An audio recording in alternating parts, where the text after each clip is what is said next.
ke-4 dari Fakultas Pertanian Prodi Peternakan.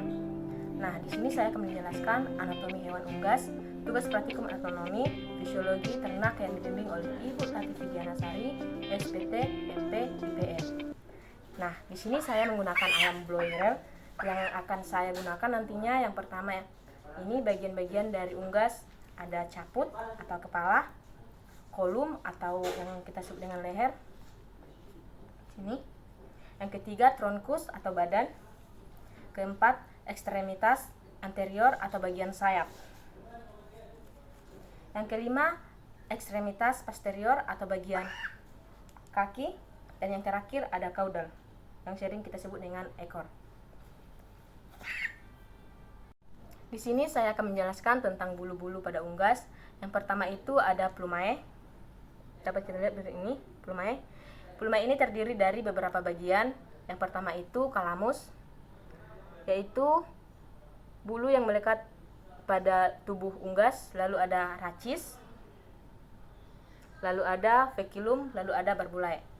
Yang kedua itu ada plumulae. Ini mirip seperti plumae tapi sedikit kecil dan pendek. Dan yang terakhir itu ada bulu phylomulae. Ini mirip seperti pohon beringin kecil, terdapat pada barbar pada ujung dari bulu tersebut. Saya akan membahas tentang caput atau kepala. Nah, di caput ini terdiri atas rostrum atau paruh. Paruh ini terdiri atas dua bagian, yaitu maksila rahang atas dan mandibula rahang bawah. Ini. Lalu nares anteriores atau lubang hidung. Lalu ada cera, yaitu tonjolan pada paruh. Lalu ada organon visus atau mata. Dapat kita lihat matanya. Juga porus acousticus externus atau lubang telinga. Ini lubang telinganya. Selanjutnya ada leher atau cervix. Cervix ini menghubungkan antara caput dan juga bronchus atau badan. Bronchus ini ditutupi oleh bulu-bulu. Ini bulu-bulunya. Bulu unggas ini terdiri atas 5 bagian. Yang pertama itu textrites, yaitu bulu yang menyelimuti badan. Ini semua bulu yang menyelimuti badan. Lalu ada rectires, bulu yang menyelimuti bagian ekor. Ini yang menyelimuti bagian caudal. Lalu ada remiges atau bulu yang menyelimuti sayap. Yang menyelimuti sayap.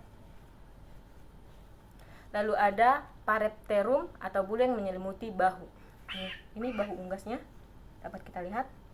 Lalu ada alaspuria, yaitu bulu halus yang ada di bagian sayap.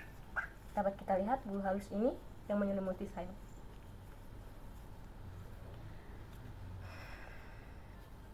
Bagian selanjutnya yaitu ekstremitas anterior atau bagian sayap. Dapat kita lihat sayapnya. Ekstremitas ini terbagi menjadi 6 bagian. Yang pertama ada homerus, radius, ulna, oscar carpalia, carpo, marta carpus, dan yang terakhir ada digiti.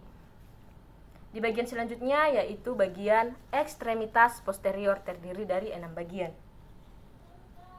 yaitu femur atau tulang paha. Ini dapat kita lihat tulang pahanya. Ini. Yang kedua ada patella atau tulang kecil, tulang liput kecil. Lalu ada tibiotarsus, lalu ada fibula. Tarsus atau bagian bawah kaki yang menonjol, ini dapat kita lihat yang menonjol di sini.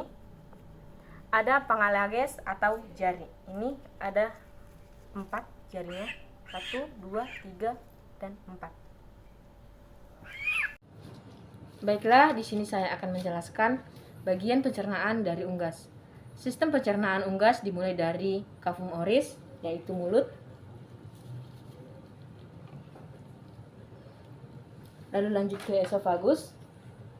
Ini atau kerongkongan. Lalu selanjutnya ada crop atau tembolok atau tempat penyimpanan makanan sementara.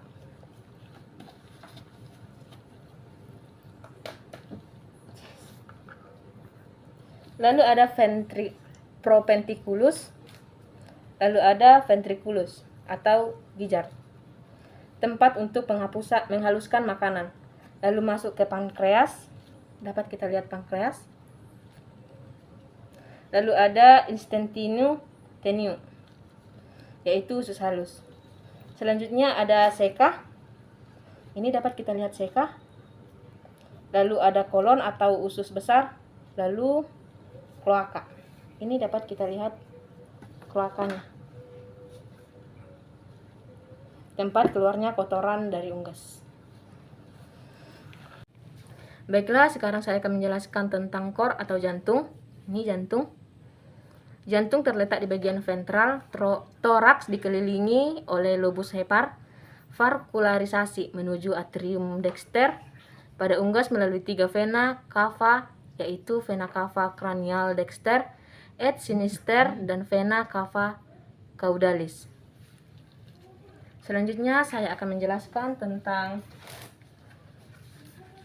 pencernaan tambahan. Ini pencernaan tambahan yaitu hati atau hepar. Hati ini berfungsi untuk pembentukan sel darah merah, metabolisme, detoksifikasi, dan penyerapan vitamin. Lalu ini dapat kita lihat limpa kecil. Limpa ini berfungsi untuk menggabungkan sel darah merah yang sudah tua oleh makrofag di pulpa merah dan limfosit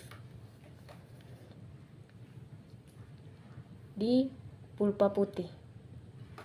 Empedu atau vesica velea, ini dapat kita lihat empedunya warna hijau, berfungsi mengemulsikan dan mengabsorpsi lemak sebagai persiapan pencernaan.